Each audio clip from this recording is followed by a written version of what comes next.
Welcome to KTV news. నా పేరు సుమలత. బాపట్ల జిల్లా కలెక్టర్ వారి కార్యాలయం బాపట్లలో నూతనంగా ఎన్నికైన ప్రజాప్రతినిధులు వివిధ శాఖల జిల్లా అధికారుల పరిచయ కార్యక్రమానికి హాజరైన రాష్ట్ర రెవెన్యూ శాఖ మంత్రి అనగాని సత్యప్రసాద్, విద్యుత్ శాఖ మంత్రి గొట్టిపాటి రవికుమార్, పార్లమెంటు సభ్యులు తెన్నేటి కృష్ణప్రసాద్, బాపట్ల శాసనసభ్యులు వేగేశ్న నరేంద్ర వర్మ, వేమూరు శాసనసభ్యులు నక్క ఆనందబాబు, పర్చూరు శాసనసభ్యులు ఏలూరి సాంబశివరావు, జిల్లా కలెక్టర్ జె వెంకటపూరలి, జిల్లా ఎస్పీ వకుల్ జిందాల్, ఏలూరు సాంబశివరావు గారికి, జిల్లా ఎస్పీ శ్రీ వకుల్ జిందాల్ ఐపీఎస్ గారికి, అదేవిధంగా ఇక్కడికి వచ్చేసిన గౌరవ ముఖ్యమంత్రి గారి యొక్క ఆలోచనలు క్షేత్రస్థాయిలో తీసుకెళ్ళడానికి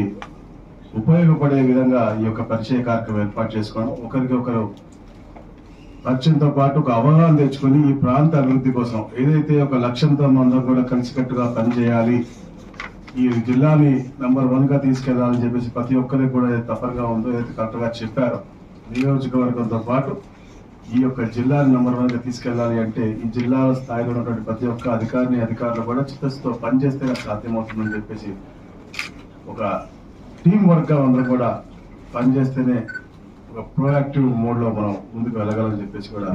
తెలియజేసుకుంటూ, ఏదైతే గౌరవ ముఖ్యమంత్రి గారు ఇప్పుడే మంత్రివారు చెప్పినట్టుగా 12వ తారీఖున చార్జ్ తీసుకున్న 13వ తారీఖున 5 అంశాల మీద సంతకాలు పెట్టారు. ఒకటి మెగా డిఎస్సి, ఈ రాష్ట్రంలో యువతకు ఉద్యోగం కల్పించాలనే లక్ష్యంతో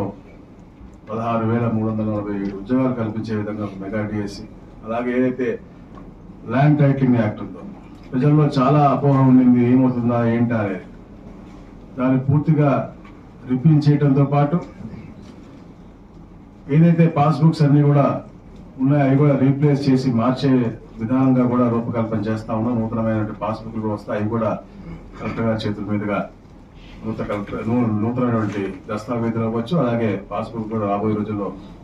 ఇవ్వబోతా ఉన్నాం. అలాగే పెన్షన్ అందరికీ తెలుసు, 35 రూపాయలు ఉన్నటువంటి పెన్షన్ 200 రూపాయలు చేసినా, 200 రూపాయలు 1000 రూపాయలు చేసినా, 1000 రూపాయలు 2000 చేసినా, 2000 రూపాయలు 3000 చేస్తానని చెప్పిన ఈ రోజున దాన్ని 4000 రూపాయలు చేసి, ఏదైతే ఏప్రిల్ 1న ఎండాకాలంలో చెప్పి వర్షం పడుతుండగా మొన్న 1వ తారీఖున అందరు అధికారులు ప్రతి ఒక్క ఇంటికి వెళ్ళి ఇచ్చారు అంటే అది చంద్రబాబు నాయుడు గారి యొక్క సమయంలో జరిగింది. గతంలో కూడా ఈ రోజు కూడా వారు చెప్పినట్టుగా 3 నెలలది కలిపి 7,000 ఇవ్వడం నిజంగా చాలా సంతోషకరమైనటువంటి విషయం. దాంట్లో పాలు పంచుకున్న మీ అందరికీ కూడా నేను కృతజ్ఞతలు అభినందనలు తెలియజేస్తా ఉన్నాను. అలాగే ఎలాగైతే ప్రతి పేదవాడికి కూడా తినడానికి తిండి ఉన్న